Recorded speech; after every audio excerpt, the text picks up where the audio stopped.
In today's 5-Minute Gardener, most people's trees, bushes, potted plants, even the desert vegetation looks pretty sad these days.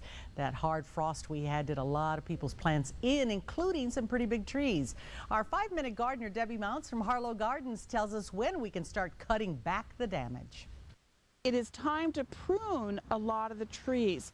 Now, as I travel around town, I find that there are a lot of mistakes made on pruning, things that could cause injury to the tree. So today I want to take a minute and show you how to do a proper cut on a tree. Now, your trees, on any branches that are little like this, you can just take a pruning pruners and cut right up here near the tree. Anything larger that gets bigger that you actually need a pruning saw, I'm going to show you the proper way to do that. And what they do is they do what they call a 3-cut method. So what that means is here's the branch of the tree. This is called your branch bark ridge. This is kind of like a little scab that the tree creates as it grows. And this is the branch collar, which is the swelling. And you notice that the branch bark ridge comes down around here.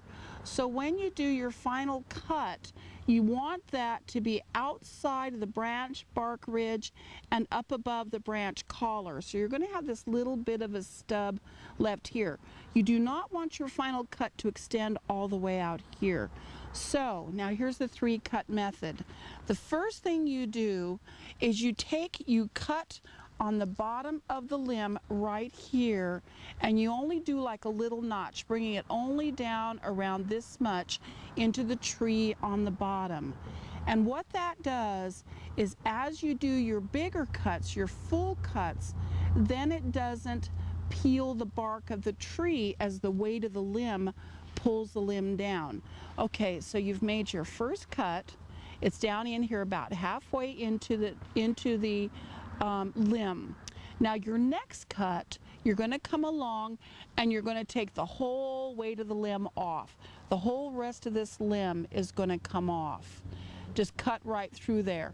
So then what that leaves you is that leaves you this little piece with a notch here, but then you can make this final cut, which is right here, without worrying that the weight of the branch is going to peel open the bark of this tree, exposing it to disease and insects and things. So that's your goal, is to keep the trunk of the tree as safe as you possibly can.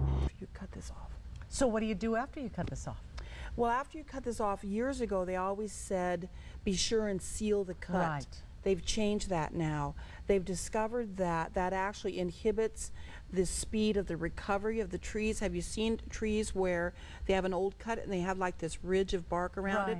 It's like a scar, and it processes that more quickly if you do not seal over that cut.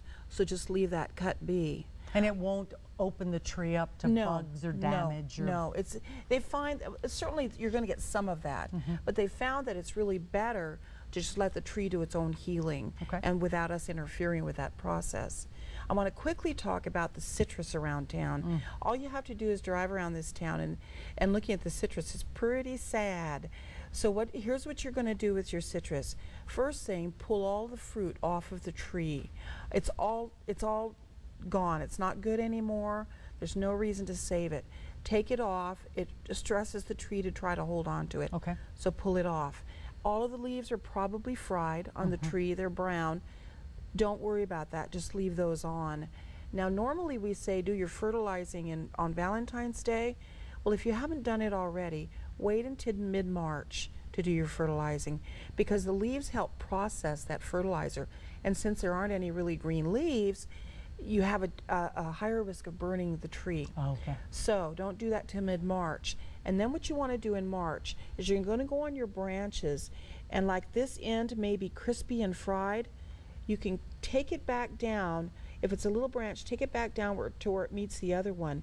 Or if it's a bigger branch, you can take it down to where you find green. Okay. So just take off the stuff that's frozen. They do look terrible. Awful. Poor things, they look terrible. But a lot of them are going to recover. They have the root system to recover, and they will recover. Many, many, many of them will, even as bad as they look now. Just be patient. Just be patient.